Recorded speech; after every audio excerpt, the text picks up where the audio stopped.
अस्सलाम वालेकुम students. Last lecture में हमने पढ़ा था व्हाट इज़ मैप। पहला चैप्टर था, यूनिट 2 था। और मैप के मुतालिक हमने डिस्कस किया था कि मैप जो था वो लैटिन वर्ड मैपा म्यूंडी से आया था, जिसका मतलब मैपा का मतलब होता है क्लॉथ एंड म्यूंडी का मतलब है वर्ल्ड। मैप कहाँ से, किसने मैप बनाया था वो भी मैंने बताया था कि एनेक्सीमेंडर कहाँ का रहने वाला था, ग्रीक का रहने वाला था। तो ये सारी चीज़ें हमने डिस्कस की थी। आज वही चैप्टर 1 हम लेके चल रहे हैं, जिसमें हम बात करेंगे कि difference between A globe and A map. कि मैप और ग्लोब में क्या फ़र्क है। दोनों एक ही चीज़ें हैं, लेकिन इनके दरमियान वो कौन सी ऐसी चीज़ें हैं जो इन दोनों को अलग कर देती हैं।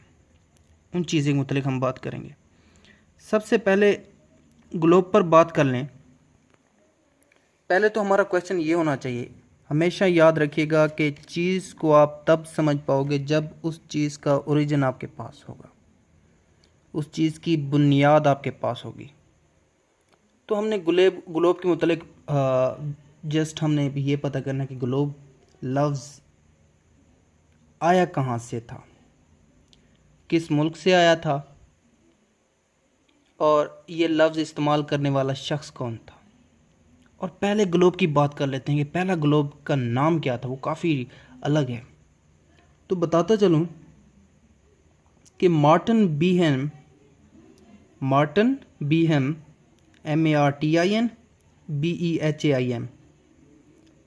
ये जर्मन नेविगेटर था। इसने 1492 में ये ग्लोब को इन्वेंट किया इसने।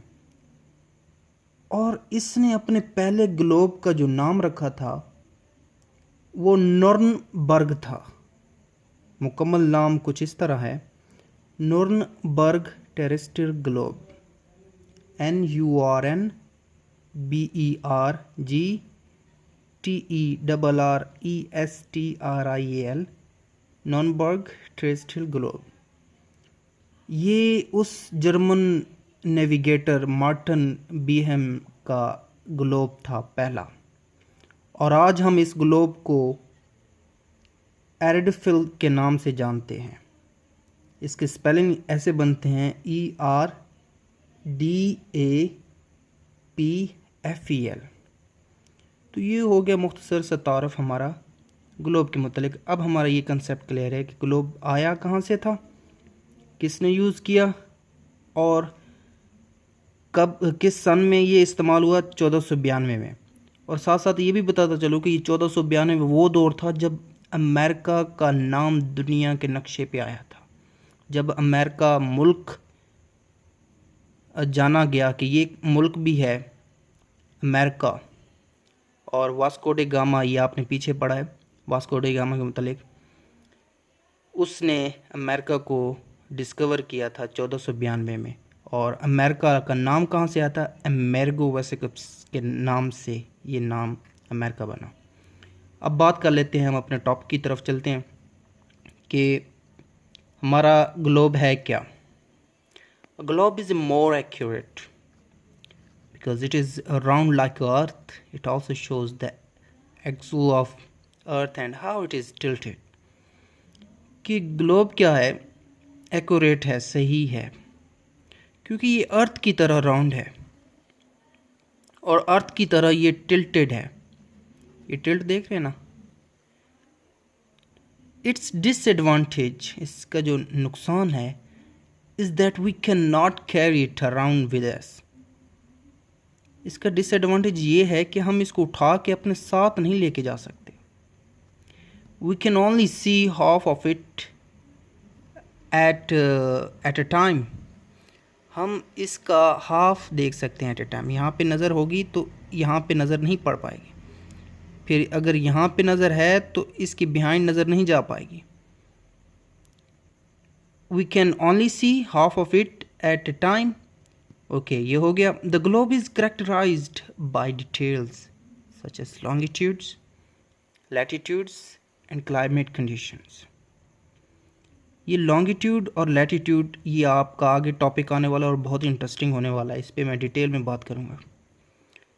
वैसे आपको बता दूं कि लॉन्गिट्यूड और लैटिट्यूड से हम जगह वक्त का तयन करते हैं मुख्तलिफ़ मुल्कों में।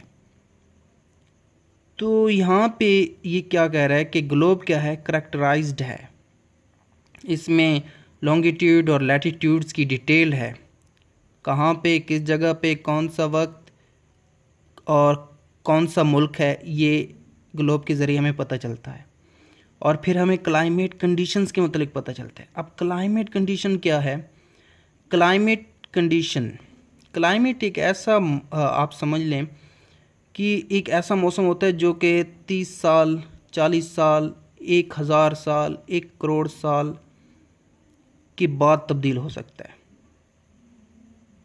जैसे अंटार्कटिका का मौसम है, मींस क्लाइमेट है, सदियों से अरबों खरबों सालों से वैसे ही है, नहीं तब्दील हो रहा, लेकिन अब तब्दील हो रहा है वो। इसकी दूसरी एग्जांपल क्लाइमेट की हमारे पास ग्रीनलैंड है, उसका क्लाइमेट बहुत सदियों से ऐसे ही चल रहा था जैसे अब है, लेकिन अब थोड़ा रिसेंटली उसमें तब्दीली आ रही है। तो क्लाइमेट में तब्दीली 30 साल भी हो सकती है, तब्दीली आ सकती है, 1000 साल भी आ सकती है, 50,000, मीन्स के 30 तो मैक्सिमम लगेंगे तब्दीली में, कंडीशंस में। अब बात कर लेते हैं मैप का, कि मैप क्या है। इसकी तो हमने पता चल गया कि हमें ये हम अपने साथ उठा के नहीं ले जा सकते। हाफ है, मीन्स के हम हाफ हिस्सा देख सकते हैं, दूसरी तरफ हम नहीं देख सकते, दूसरी तरफ के लिए हमें टर्न करना पड़ेगा। मैप क्या है? You can see the whole world at one time. Map पर आप पूरी दुनिया को एक ही टाइम देख सकते हो। यहाँ पे नज़र पड़ी, क्योंकि मैप तो फ्लैट होता है ना, ऐसे, तो ऐसे नज़र पड़ी तो आप यहाँ से यहाँ तक के जितने मुल्क हैं दो देख सकते हो। A map is a flat picture। Map क्या है? एक फ्लैट पिक्चर है, बिल्कुल ऐसे। आगे, maps are light and can be folded and carried around easily. Map क्या है? हल्के होते हैं और उनको फोल्ड भी कर सकते हैं। आप इसको फोल्ड नहीं कर सकते, लेकिन मैप को आप फोल्ड कर सकते हो और इसको इजीली कहीं भी कैरी आउट कर सकते हो आप। द डिसएडवांटेज, यहाँ पे डिसएडवांटेज क्या था? We can not carry it around with us. Now what is disadvantage is here, that they are not 100% accurate. कि मैप जो होते हैं वो 100% एक्यूरेट नहीं होते, सही नहीं होते, उनमें कुछ गलतियाँ होती हैं। You can not draw the surface of A round planet on A flat map and get it exactly right. For example, if you look at Antarctica on the map, on the world map and globe, you will find differences in shape. यहाँ पे मैं आपको दिखाऊंगा। तो map में हमें क्या कहा जा रहा है कि ये 100% एक्यूरेट नहीं होते, क्योंकि हर जगह पे डिफरेंस आ जाता है मैप में। किसी का किलोमीटर्स कम हो जाते हैं, किसी का इलाका साउथ से ईस्ट हो जाता है, बाज़ औक़ात ऐसा भी हो जाता है, ठीक है। और यहाँ पे हमें वो क्या कह रहा है कि आप मिसाल के तौर पर अगर मैप को देखें, आप अंटार्कटिका पे यहाँ पे देखें मैप को, तो आपको कौन सा डिफरेंस नज़र आएगा?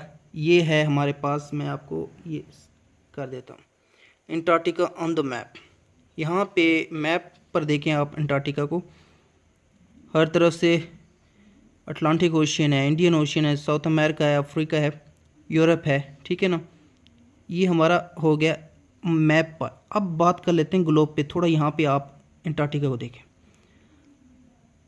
अब ग्लोब पे ये मुकम्मल डिटेल्ड है, यहाँ पे मुकम्मल डिटेल लिखा हुआ है कि अंटार्कटिका है साउथ पोल में, सदर्न ओशियन है, पैसिफिक ओशियन है, रॉस सी है, न्यूजीलैंड इसकी साइड पे है, ठीक है, इंडियन ओशियन है, मुकम्मल डिटेल लिखी हुई है। और यहाँ पे मैप पे इतनी डिटेल्ड नहीं लिखी होती, ठीक है। तो इस लेक्चर में आपने difference between globe and map जाना। नेक्स्ट लेक्चर जो होगा हमारा वो टाइप्स ऑफ मैप से मुतल्लिक होगा। इस लेक्चर को आपने अच्छी तरह तैयार करना है, बार बार देखना है, कहीं पे कोई प्रॉब्लम आती है तो आपने बताना है मुझे, और नेक्स्ट लेक्चर के लिए तैयार रहें।